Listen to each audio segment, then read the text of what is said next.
Welcome to Wine Soundtrack USA. Listen to the passion with which producers narrate their winery and their world. In 30 answers, discover their stories, personalities, and passions. Hello, friends and listeners of Wine Soundtrack. This is Allison Levine, and today I am in Eugene, Oregon, in the southern part of the Willamette Valley, and I'm with Jessica Thomas of Sweet Cheeks Winery. Jessica, welcome, and tell us about Sweet Cheeks Winery. Thank you. So Sweet Cheeks Winery and Vineyards started in the late 70s, early 80s. It was started by Dan Smith, who's our owner and founder, and he lived across the street from our winery. You can see the house when you're out on our patio, and himself and his father-in-law. So Dan's actually my grandfather, and then his father-in-law being my great-grandfather. And I was really fortunate to be close with my great-grandfather, who was very eclectic, and he loved all things French, which obviously includes wine. And Dan was one of those people, if you had an adventure or a thought on an adventure, he's there, but probably even took you even farther on your adventure than you thought. So Charlie and Dan wanted to plant this vineyard and go on this adventure. And they enlisted the help of the Beal family, who own Eugene Wine Cellars here in Eugene. And as the vineyard was getting close to finish, so they did all their plantings throughout the late 80s, early 90s. They're sitting at the house across the street, looking at our vineyard, and we sit on two hills. And one comments to the other, you know, those kind of look like cheeks. And the other one said, those sure are some sweet cheeks. And so that is where our name comes from. It's from our vineyard. And Dan had no idea, but Charlie went in the next day and registered at Sweet Cheeks Vineyards. He thought it was, okay, great, here we go. So Sweet Cheeks Vineyards got started. We were selling grapes to various wineries throughout this area. And then Dan was standing out by our oak tree on our patio, which is the most beautiful oak tree. And he thought about for a half second putting just a shop up here and quickly said, no, I have to put a winery up here. So he built this winery. The main tasting room building is a barn that was going to be torn down in Junction City, which is just north of us. They brought it over. The trusses are original, but everything else, obviously, if the barn's going to get torn down, it needs some more structure. Yes. So some of the trusses are original, but most of the building had some support built. And he went on this adventure of making wine. And as he was going about building the winery, he would go across the street to Silvan Ridge and kind of ask them questions or look at things. And he enlisted the help of King Estate to help make our first vintage or two. But when he'd go to Silvan, he always noticed one of their employees in the cellar. He just had this infectious, happy personality, hard worker, and his name was Leo. And so Leo is from the Philippines. He that all-American dream, moved here in the early 90s. His second child had just been born, and he moved here and left his wife and two kids there to make enough money to then bring them over here.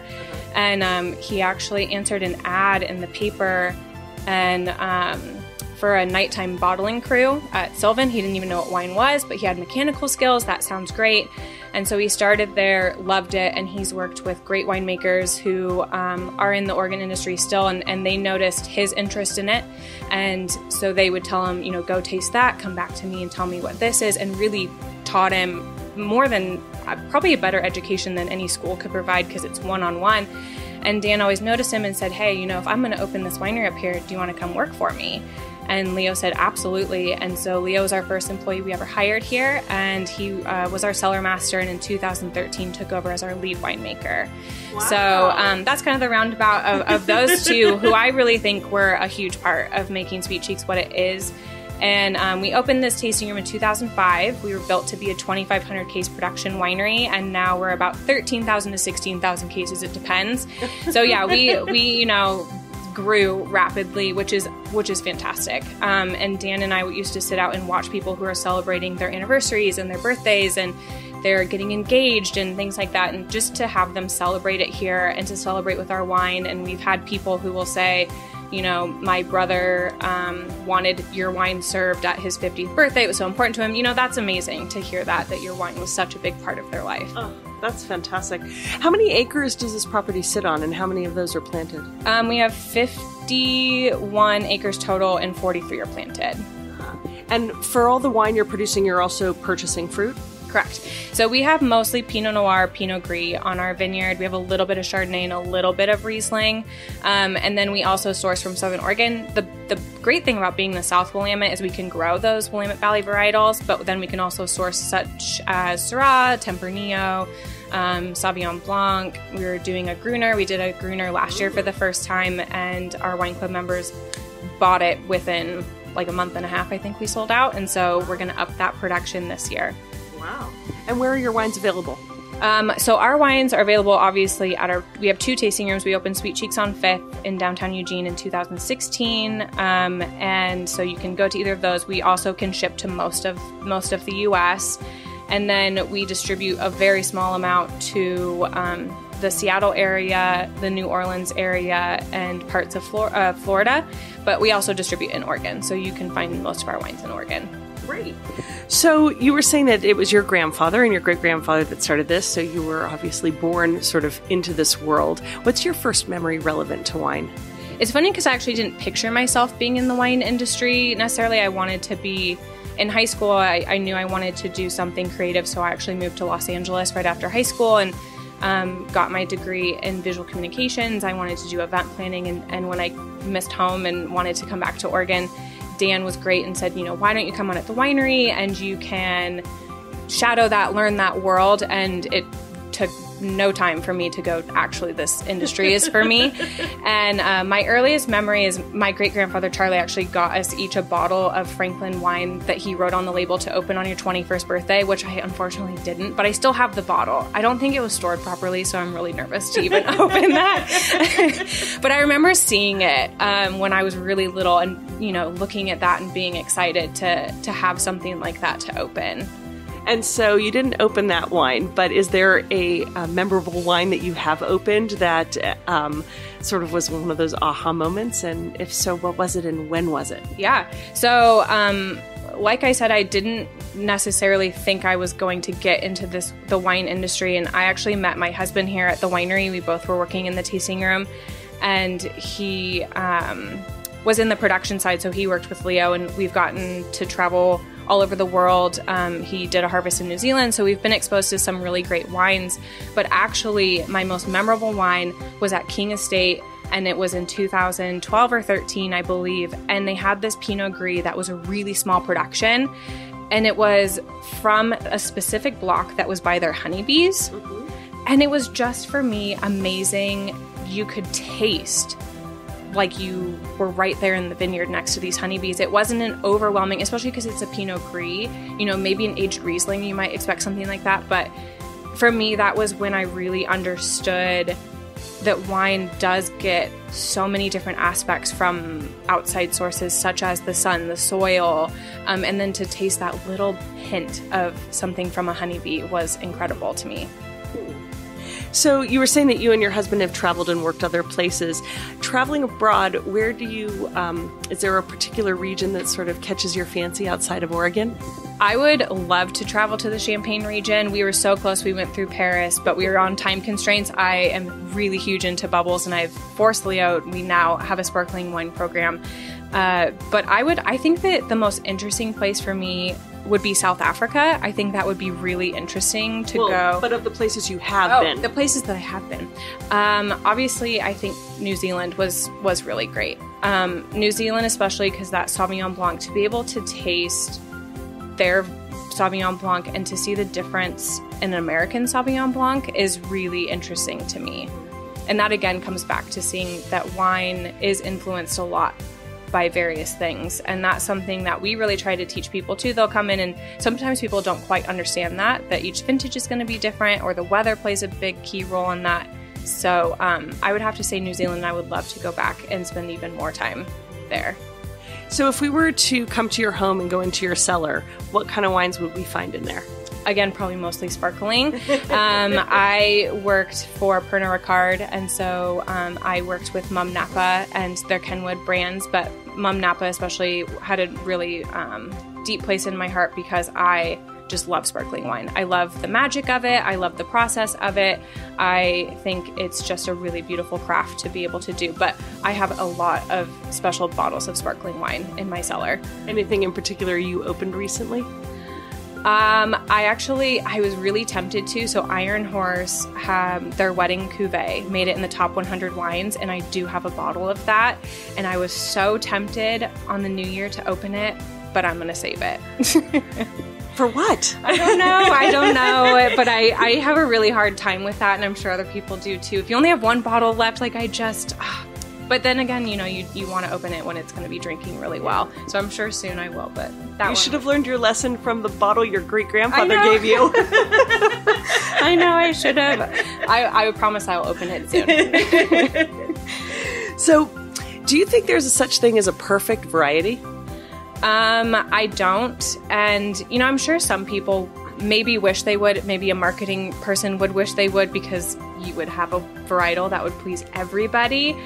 But I think that's the fun of the wine industry and wines, and to show people, each guest that walks in, they have a different palate, and you have that opportunity to get to match them with a varietal they might love, or maybe even there's a varietal that they didn't think that they loved. And so for me, I don't think there's a perfect one, because everyone's palate is different, and I like that there isn't a perfect one. So for you as a wine drinker, I know we've established that sparkling wine, it's sparkling over still, right? Well, I love still wine too, but I do like sparkling. So under still, red, white, or rosé? It depends on the season. Since it is the winter, Pinot Noir right now. Once it gets to be the spring, dry rosé, and then once it gets to be the hot summertime, like a dry Riesling is incredible. Just nice and crisp. Perfect. Nice. And with sparkling wine and your obsession, do you have a bias towards champagne or another region, or is it just bubbles? I do prefer I do like either French champagne or American sparkling. My husband and I, when we were in Australia, we actually got a sparkling Shiraz.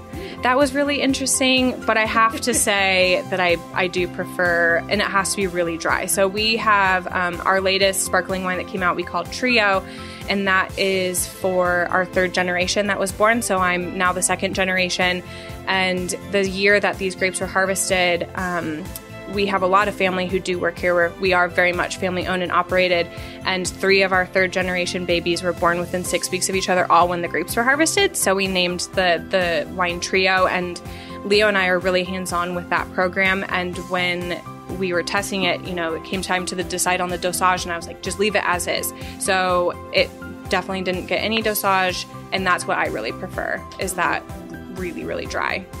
So speaking about wines, if you're drinking a lot of sparkling wines, when it comes to pairing food and wine, is it just bubbles all the time? Or how do you approach food and wine pairing? Do you think there are rules to follow, or a little more come what may? I think it's come what may, absolutely. I mean, definitely popcorn and bubbles are great. And people make it so complicated, and it's not complicated. Honestly, I think the wine should probably come first, and then you can go from there. When we were in Italy, it really hit home to me when they talk about how Italians, their wine really fits into their lifestyle in a way that they just so respect it, and it complements everything that they do. And so for me, I think that's where I'd come from. But I think that people make it so complicated, and people get so scared. They're like, oh no. I'm like, taste it together. Does it taste great to you? Then you're doing great. Then you're doing awesome. Good job. If it doesn't taste great, then maybe don't do that next time. So if you've ever had that occasion of drinking a little too much wine, and we're here at your tasting room, which I know downstairs you also have a bar with beer on tap, and you make cider. So there's a lot to drink around here. Any special remedies if you imbibe a little too much? I personally think you just kind of got to make yourself a mimosa in the morning. I think that works. But you just have to, don't get quite back on the same train, switch tracks a little bit. But personally, I think a little mimosa is definitely the right way for me to go. Yeah, well, sparkling wine. So you're a small producer, and you're in the South Willamette Valley. What sort of weight do you put on wine critics and scores? So with wine critics, I think that you need to find one that, again, it's, everyone has their own palate.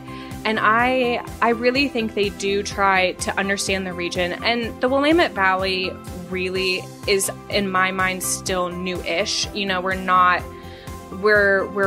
We're established enough that I think that critics are finally understanding what the Willamette, we're not California. And a Pinot from Napa and Sonoma-ish area are going to be completely different than here. And I just appreciate that they have taken the time to understand where we are and what a Willamette Valley Pinot is. And I think as a consumer level, just finding the right fit of who you want to listen to. And if there is a blogger that has preferences similar to yours, I think that's awesome. Obviously, they're having access to wines you wouldn't otherwise, or maybe don't have the opportunity to. And so when you go to the store or you go to a wine shop, you really have that empowerment or knowledge as far as what you're looking for. And I think it's great as a wine drinker to kind of maybe understand more of what your palate is. And I just encourage people to don't close yourself off from varietals or regions. There are so many different things. I hear Riesling all the time. People really hate on Riesling, and they don't understand that not every Riesling is sweet. Like I mentioned, dry Riesling in the summer, it's really refreshing. Ours is bone dry. There's a lot of revival in Oregon too on Riesling. I think that Brooks is doing a great job, and Tresadum is doing a great job. There are other producers. So, as far as critics go, I think it's great because then it also encourages you to try new things. And I think that's really important. So for somebody who hasn't had the opportunity to taste your wines yet, what do you think they're missing out on? I think in particular when people haven't come in here, they are missing out on just a winery that, we genuinely care about the craft that's going in. And I think that is the same for almost all of the Willamette Valley wineries. I think that when you taste our wines and you taste other Willamette Valley wines, you will taste the heart and soul that goes into making that bottle. Every single bottle that we have here has been touched probably a million times. Like we're hand labeling our bubbles right now. There's a lot of work that goes into it and a lot of care and attention. And so if space aliens were to land on your property, because I know you've been anticipating this question, if space aliens were to land on this property, which of your wines would you want to present to them? Well, I think you're expecting me to say our bubbles that we're releasing. But I think that our triple block Pinot would be super great, just because, we, like most people, have named our blocks. We have a triple block Pinot that comes from our Wild Child block, which we've named because it grows so unruly. We don't know what clone it is. We are going to find out, but if for some reason is just crazy and wild, and she is our Wild Child. And then it's also with our Boss's block. So we renamed, Dan unfortunately passed away about 1.5 years ago. And so we renamed the block right here next to the oak tree he stood and decided to put this winery here, Boss's block. And then we have Cody's block, which is our youngest block. And I used to live in the vineyard with my husband. There's a little house down at the bottom that we lived. And Dan had a black lab named Cody. And Dan was very, very fond of his dog Cody, but Cody seemed to take a liking to me a lot. Well, he loved Dan too, but he really took a special liking to me, and he would run through that block to get to my house every day I wasn't here. And I was here probably 6 days out of the week. You're here all the time, and I lived right here, and it's just part of everything. But if Dan, he'd call me and say, "Is Cody down there?" I'm like, "Yep, I'll bring him back up." So we named it Cody's block because he used to run through there. So I would probably give that alien that one and hope he liked it. And, if he wanted to stay longer, he can have some bubbles with me too. Friendly alien. Yeah. So you were talking earlier when I asked you about a perfect variety, and you were saying that, vintage plays a part and there's so much diversity. How much vintage variation do you see here? And do you see similarities happening as well? Yeah, absolutely. So Oregon had, from 2012 until probably this last year, we were so spoiled. And I don't know if I'm sure other people would say that too, but we were so spoiled because Oregon is really unpredictable as far as weather goes. We used to have those really classic Oregon weather patterns, and I did see some similarities in there when it was really warm. But if you were to taste an 11 versus 12, I think that you would notice a big difference. And I think that you're going to notice a difference from the 2018 vintages to the 2019 vintages, just because the weather was completely different. So you were talking about you've grown up on the property and you've lived on this property and you know it so well. And obviously every time you had to walk Cody back from through the block to your grandfather's place, you would spend time in the vineyard, in the vines. Do you walk through the vines and feel that you have a relationship with them? Do you talk to the vines? So my dog, Charlie, who I named after Charlie, my great-grandfather, and she comes to work with me every day. And so we do try in the morning to walk through. I don't know that I necessarily have a relationship with the vines in that way, but I do walk through. And people get confused on where the two hills are. And so we take our wine club members through there. And now that we've shown them where they are, they always get to point out the two hillsides, the cracks, so to speak. I try to kind of avoid that. But, I think for me, it's really that connection to Dan. I am really young to be in the position that I am, and I'm really fortunate. I get asked quite frequently how, I don't mean this to come off the wrong way, but how did you get to where you are? And it was through a lot of hard work. Don't get me wrong. It wasn't, Dan saying, here you go, Jess, come on in, by any means. Like I said, I, out of high school, moved to Los Angeles and got my degree, and it just wasn't home for me. And I came back to Oregon, and when my husband and I traveled around, and, he got to work in New Zealand, and I traveled with him through New Zealand and Australia and Europe. We worked in Napa, and his parents own a vineyard in Sonoma, and we've experienced all of that, but Oregon is home to me.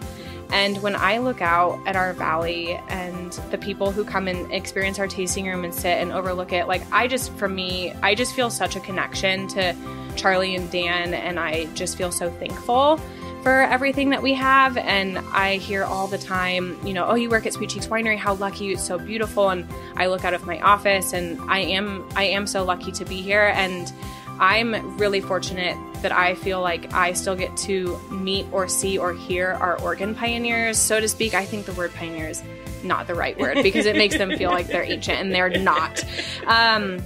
But I hear things that they say, and there was a moment at the Oregon Wine Symposium a couple years ago, and there was someone from another wine region who was talking about, doing this and doing that to attract tourism, and doing this with your wines and doing that with your wines. And two people who are a huge part of the Willamette Valley, they stood up to her and basically said, this is Oregon, and this is who we are, and we're not afraid to be who we are. And our consumers, they love our wine for what it is. And to me, that was like my aha moment, and why I've become so involved in different associations around here and just the state in general for tourism, because I just believe in it. And when I just look out here, I just feel at home. And I know a lot of other people do too. Oh, that's beautiful. Yeah. So you may not talk to the vines, but there's a connection. Yes. Yes.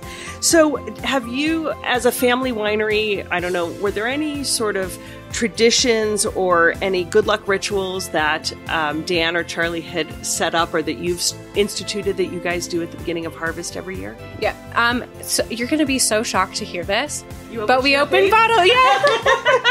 We open a bottle of bubbles every single year when our first fruit comes in, and usually our first fruit is Southern Oregon. This year was so crazy, and it came from Willamette Valley. So again, it was just a really wonky harvest. But we do open a bottle of bubbles, and we cheers to the harvest coming in. And then we also, within harvest, we let our tasting room staff have a harvest day. And for them, it's nice to get that hands-on. It's one thing, people are so visual, and I think for them, it just gives that level of appreciation. I mean, when you're in harvest, you're here all day, every day. And because we are a small team, our production team is only 4 people. And so Leo's here all the time, but our crew gets to, our tasting room staff gets one day, and then they have to cook a harvest meal. And for us, that's just, the end of the day, you come together and you select a bottle of wine you want to pair with the meal that you sharing with your friends. And we call it the Sweet Cheeks Winery family. When you get hired on in our tasting room, our intro packet, all of our training, you are called family, because that's what Dan wanted everyone to feel like. So when you were little, you were talking about how you didn't think that this was going to be your future. Mm-hmm. And you've done a lot in a short amount of time. I didn't ask how old you are. Yeah. But those listening, I am about to be 30. So just to put that into perspective, people, I walk in, I'm on some various boards, and I'll walk in and they're looking at me like, oh, are you lost? I'm like, no, I promise I'm supposed to be here. Well, so you obviously found a calling sooner in life to do this, coming home to the family business. What do you do in your free time when you're not running on boards and promoting wine and making wine and running a winery? That does take up the vast majority of my time, but I have a 1.5-year-old daughter. Her name's Olivia, and she is so spunky and she requires a lot of attention, but she's so cute. And so she comes up here a lot. And so she is one of the trio babies. So she's one of the 3rd generation babies. And so she comes up here. My husband's really great about popping her in if I, have long meetings or things like that. And so she is so comfortable at wineries. So we do like to visit a lot of other wineries, and we'll bring her along, and she just walks right in and she'll know exactly what to do or how to behave. And people are like, wow, I'm like, oh, she's growing up in a winery. But besides that, we really love to travel when we can. I know it's a challenge to be able to do that, but we do enjoy that. And we have built our backyard to kind of be a little bit of an oasis too, and just to unwind and check out and just relax. That doesn't happen super regularly, but that's kind of what we like to do. And then I also grew up in a sports household. So what activities? So my dad is actually an athletic director, and when I was growing up, I actually went to high school in Sherwood, which is in the North Willamette. And so it is funny that I was surrounded by the Willamette Valley all the time, but the North Willamette was not like it is now when I was growing up, and it's just become incredibly beautiful. And so my dad said, you can either get a job or you can play sports. So I did basketball, volleyball, and golf. Golf was my fun sport. I had so much fun. And all of the other coaches by the end wouldn't let other people play with me because I wasn't taking it as seriously as you're supposed to. Do you still play any of these sports? No, I don't. I should. But I watch, and we go, Sweet Cheeks Winery sponsors our local minor league baseball team. And so we go to those, the Eugene Emeralds. They're a blast, and we love the staff there, and it's just an incredible time. And they've just provided this incredible place for families to come, and it's a really nice sense of community. And then obviously Oregon's here, and we're huge Oregon Ducks fans, so we go to a lot of those games. So when your team wins, mm-hmm. Do you really have to ask me what do I celebrate with? What would you give them to celebrate with? Good. Okay, good. Again, bubbles. When I was Which of your wines would you give them? I guess our sparkling, of course. But I feel like we have a red blend that is really popular because it's a Pinot Noir blend, which not a lot of people blend Pinot. But we put some it depends on what Leo wants to do that year. But maybe we'll put some Cab or some Merlot, and that is a really nice wine because people who like that medium-bodied Pinot. But we always tell people for dinner parties is perfect because you're going to have people who want that Pinot, but you're going to have people who want that Cab. And this is that perfect in between. So that one, I would say, if I'm not going to kill everyone with keep saying bubbles, I would go with our Fusion because that is going to be a nice one that's going to please everybody. Well, and then I would typically ask you for a romantic evening, which you need to eke out a little time with your husband, with the 1.5-year-old, is what wine would you have to celebrate? But I know the answer is bubbles. Yeah, we also have, so my husband worked for Honig, and they have really incredible Cab Sauv. So we have a couple bottles of those that we're also saving. So our cellar is not all bubbles. There's a lot of Cab, and we have some Syrah too. But maybe a bottle of Honig would be nice. So we've now planned out your next romantic evening. You're going to start with your Iron Horse Wedding Cuvée and then open it the Honig Cab. Perfect. Thank you. I was very stressed about that.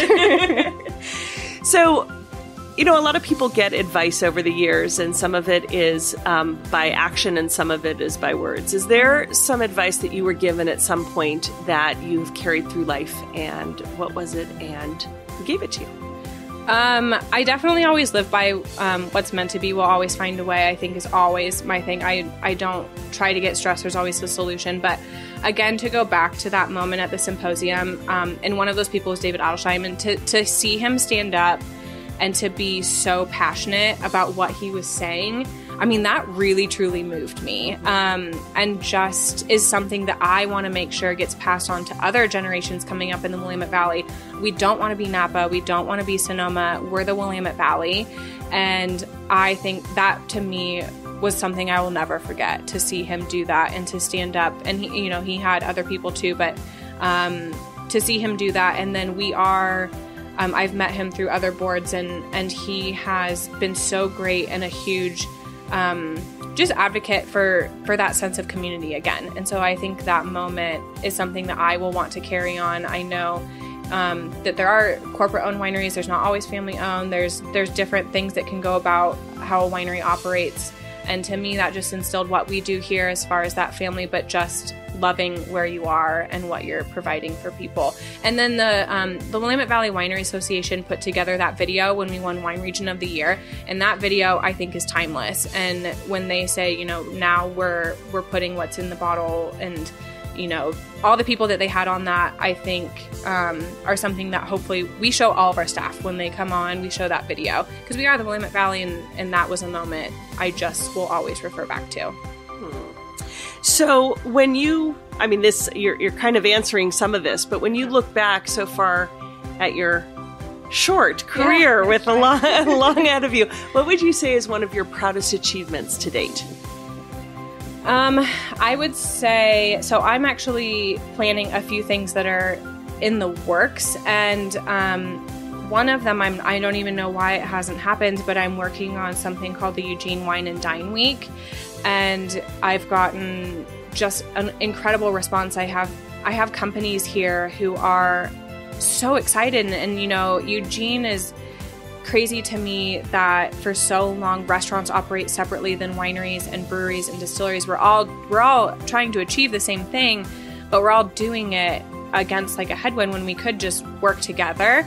And so I have been meeting with quite a few people who, when I tell them this idea and this concept, they are so excited. And to have people really stand behind me and push me and partner with me and support me and work with me and add to it has been, for me, something that's really special, and that I'm really excited for people to be able to experience.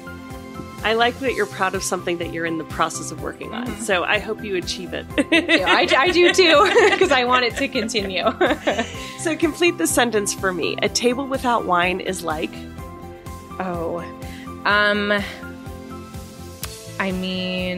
was just going to say a sad table, but I know that, wine doesn't always fit on everyone's table, but, I guess it would be, a table without wine would be a table without family, I guess. Yeah. I mean, and family to me can be created. It doesn't always have to be your blood family, but, you have friends who feel like family to you, and I feel like, wine brings you together. Absolutely. Absolutely.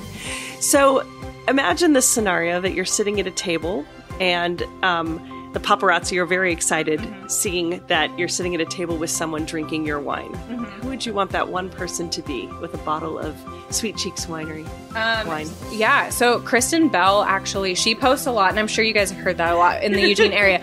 But and my husband is going to get so upset, and he's going to know exactly who I'm going to say, and it's going to be something people totally don't. They're going to say, who the heck is that? But I would say Joey Harrington, because he is, so everyone, who's your celebrity crush? I love Joey Harrington. And people are, so those of you who are, fell or you forgot, or you say you're an Oregon fan, but you only are because of Marcus Mariota. Joey Harrington was a quarterback when I was growing up. Oh my gosh. So I would say Joey Harrington, because, we can, like, I'm going to bring it back to the Oregon thing, but I love you, Joey, if you're listening. And my husband is going to die. But I love Joey Harrington. And Kristen Bell has done huge things for our area. Thank you for posting about that. Marche is incredible. And at the Fifth is amazing. We are the winery. Sweet Cheeks on Fifth is right in between those, so you don't have to go very far, Kristen, next time that you're here. My brother works for a TV show, and he sees people all the time. And so another one I would say, and I don't even know if they drink, so if they don't, that's really silly, but, to each their own. Chip and Joanna Gaines are another that I just love. And my brother sees celebrities all the time. He works for an animated TV show that has guest appearances all the time. And I'll be like, oh yeah, I saw the guy who plays Luke Skywalker, and I'm like, that's great. And this person and that person. Now people are going to know this girl is absolutely crazy. She's excited for Joey Harrington, but not, the actor who plays Luke Skywalker. But he's like, Jess, you'll never believe this. This guy came in the other day. He's apparently huge on TV. I had no idea who he was. And I'm like, oh, yeah, Chip Gaines. I was like, what? And so anyways, I'd say them too, because they have a huge, they know how to market. They are incredible. Now I see why the paparazzi are so interested in your eclectic dinner table. Yeah, they're going to be like, okay, we'll get one picture of them and move on. So you're working really hard to promote a region, and you're really proud of where you live. Do you think we'll be drinking wine in 500 years' time? You think we'll still be doing this? Oh gosh, I hope so. I really hope so. You know, wine is a craft, and that's something too that we try to tell people again when they're like, oh, this tastes different than it used to. I just think there's all these generations coming up to, behind us who are going to make wines that are going to be even better than they were before. And I'm excited for what's to come. And there's going to be new ideas. There's going to be new ways to market it. There's going to be new ways to taste it. There's going to be new experiences. So I just think it's going to get better and better. So now I ask you the question to pick 3 wines to take with you to a deserted island. I'm sure you've been preparing for this since you've listened to a few past interviews. You're going to give me 3. I was only expecting 1. Okay, great. Well, I would bring the Iron Horse. Yeah, I would bring the Iron Horse, and I would bring Argyle too, just to make sure that we have that Oregon wine in there. And then I'd also bring a bottle of Pinot Noir, probably our 2015 Reserve Pinot. So there we go. Okay, so now we're going to have a little fun because it's wine soundtrack, so we have to bring a little music into this. Great. And I want you to tell me what kind of music you'd want to listen to while drinking your wines. So let's start with when you open your Iron Horse Wedding Cuvée. What are you going to put on in the background? So I only listen to country music. I do like, Justin Timberlake. There are some great songs in there. My husband listens to all kinds of music and he has all different things on. But Luke Combs is someone who I would definitely put on because my daughter and I like to dance in the kitchen while we're making dinner to that. And I just think that bubbles just, they just get the party started. Fantastic. What about your dry Riesling? The dry Riesling. Maybe something that's more of a summertime song. So maybe something by like Jake Owen, who always sings about things that are very, they kind of, like a lot of things go back to that home thing too, but I think his are they just remind you of summertime. So. And your Reserve Pinot Noir? The Reserve Pinot Noir would probably have to be something very... maybe romantic. I don't know. Maybe I'd put on George Strait. Nice. Classics. Yeah. I like that. Yeah. Well, thank you. See, 3 wines, you survived. I won't push you to do more. Yeah. You can if you want to. I don't mind. Well, Jessica, you were talking about earlier some of the places you wish you could go. So why don't we talk about that now? What's at the top of your bucket list? My very first one. So, South Africa would be my number 1. But when we were in France, and my husband, again, he's going to probably turn this off halfway through.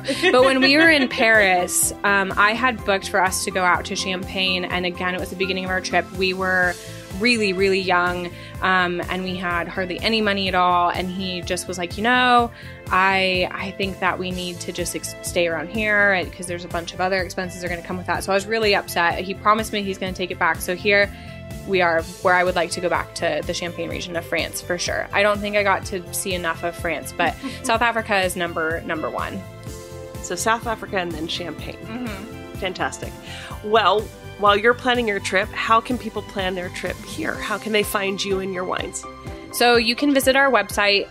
There is a Visit Us page. So if you are coming to Eugene, you can come either to Sweet Cheeks Winery and Vineyard. We are out technically in the community of Crow, Oregon. So a lot of people ask about our name, Sweet Cheeks Winery, and Dan always said that's a name you're never going to forget. His name was Dan Smith, which is very generic. You're not going to call it Dan Smith Estate. You're going to be like, oh, yep, there's another estate. So we called it Sweet Cheeks Winery. You're never going to forget it. And our labels always have a crow on it for our community of Crow, Oregon. And so you will recognize our label and see that you can either purchase it, and we do ship again to most of the states in the U.S.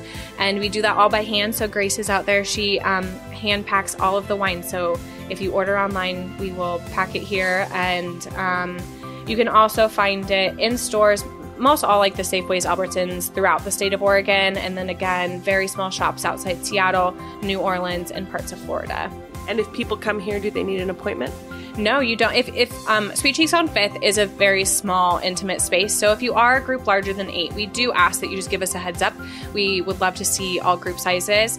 Out here at Sweet Cheeks Winery, in the summertime, it is pretty busy. We do experience high traffic in the summer on weekends, but I recommend that people come out here on weekdays if they're traveling and they can, or cellar season, which is now, is the perfect time, because now we have ample time to get to know you. Maybe you get to taste a few more wines than if it was super busy. And so that is what I would recommend. You don't have to make an appointment. We're open every single day of the year except for Thanksgiving Day, Christmas Day, and New Year's Day. Well, great.